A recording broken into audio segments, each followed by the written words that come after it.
this is somewhat of a nuance of that. I heard what you were saying, Anita, about making decisions about what should go forward to the newspaper, what doesn't. I know beyond that, your editors will say, we're not going to run this story, or we're not going to run this part of the story. Do you all have flexibility, even where your editor doesn't want to put one aspect of the story in the paper? Do you have the flexibility to go ahead and cover that?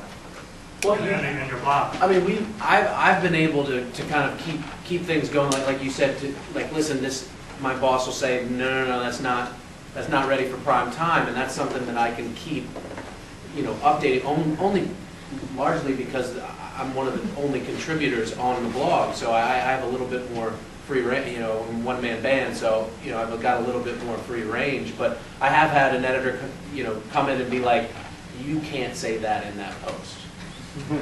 But that's probably a function of who I am more so. I mean, just where I push the envelope maybe in terms of language or working a little bit blue.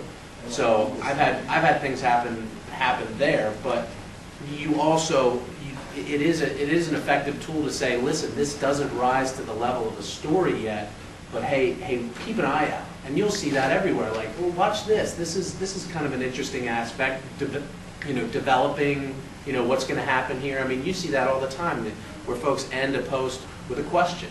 Well, what's next here? Or, ooh, this seems like this could get ugly fast. I mean, that's just common practice, and I feel like that's one of the best uses of the blog, is to say, hey, this may not be cool enough for the front page, but this is bubbling and people are talking about this.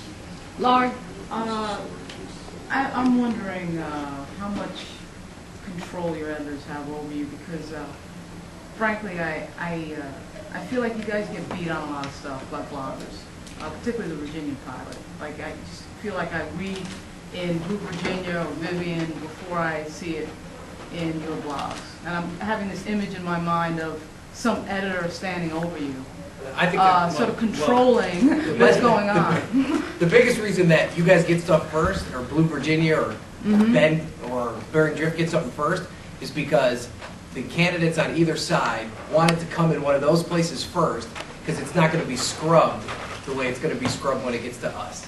But so, let me jump in. I mean, since you referenced our paper, yeah. I mean, what specifically do you think that we failed to have? Well, because like I can yesterday, tell you, and Vivian can speak to this. Yesterday, the Arnie Duncan, Secretary of Education, was in Newport News, and the Virginian-Pilot. That's not the pilot's area. That's them. Area. But I mean, okay, but the Secretary of Education. Let me say a couple that's things. a shad plane. Let me say a couple things.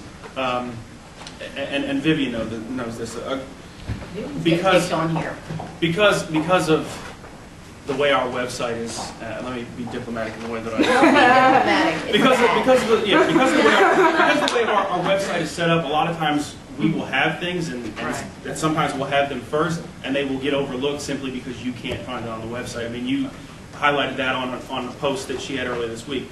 With respect to things that happen in Hampton Roads, because I am based in Richmond, my job responsibility is in Richmond. So if there are things that are going on in Hampton Roads, a lot of times they will decide that someone else is doing that, and so that doesn't necessarily rise to the level of what I would be asked to blog. So it's not necessarily us not being aware or me choosing not to pick something up. Oftentimes it's a question of, is that something that they expect out of me? And a lot of times they don't. And so that they're... But I'm thinking that, I hear what you're saying, but I'm thinking about control. Because like I work for USA Today and ABC News. And I know that editors tend to, the more people you have involved, the slower the news gets out.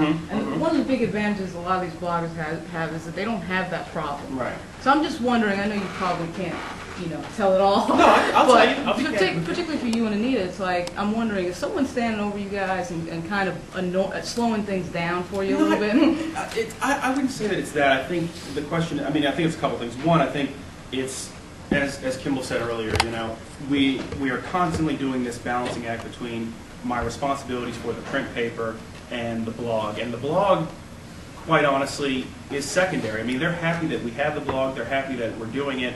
But as I said at the outset, I kind of initiated that conversation within the newsroom, and now that we have it, I'm not saying that it didn't occur to anybody, but nobody was really pushing for it until I said, hey, everybody else has one of these, we probably need to do this. And I think they're happy with it, and I think they're happy with the hits and the clicks and all that stuff, but it doesn't rise to the level of priority that larger coverage for the print paper does. And the other thing is that because all of our newspapers to a degree are contracting, we've had a lot of internal reorganizations, and so sometimes lost in that stew is, all right, whose job is it to peel the potatoes, whose job is it to slice the carrots?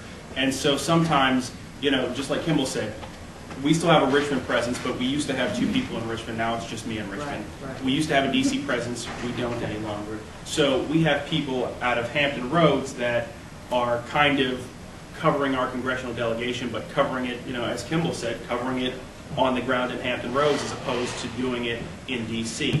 And so kind of out of that weird mixture, we're trying to grab things. And so yes, we do. I mean, again, getting back to the question of news judgment and evaluation, sometimes we're just making the determination that, either whether it's me, the reporter, or another reporter, the editor, is just saying, you know what, we've got to focus on this. We can't do that. We can't get everything. And so as much as we would like to be the repository for every little development that happens, it's just, unfortunately, it's just not reality. Well, and we're also so specific. I mean, so very, honed in that, like in terms of Duncan, like our education reporter went and covered that. So I'm not going to be blogging about that because we've got Kathy Grimes out there following him around and finding out what he's doing. So that's something where, all right, it probably should have been on the shad plank, but it was one of those places where it wasn't. But I get exactly what you're saying, because it's one of those things where if you get more people involved,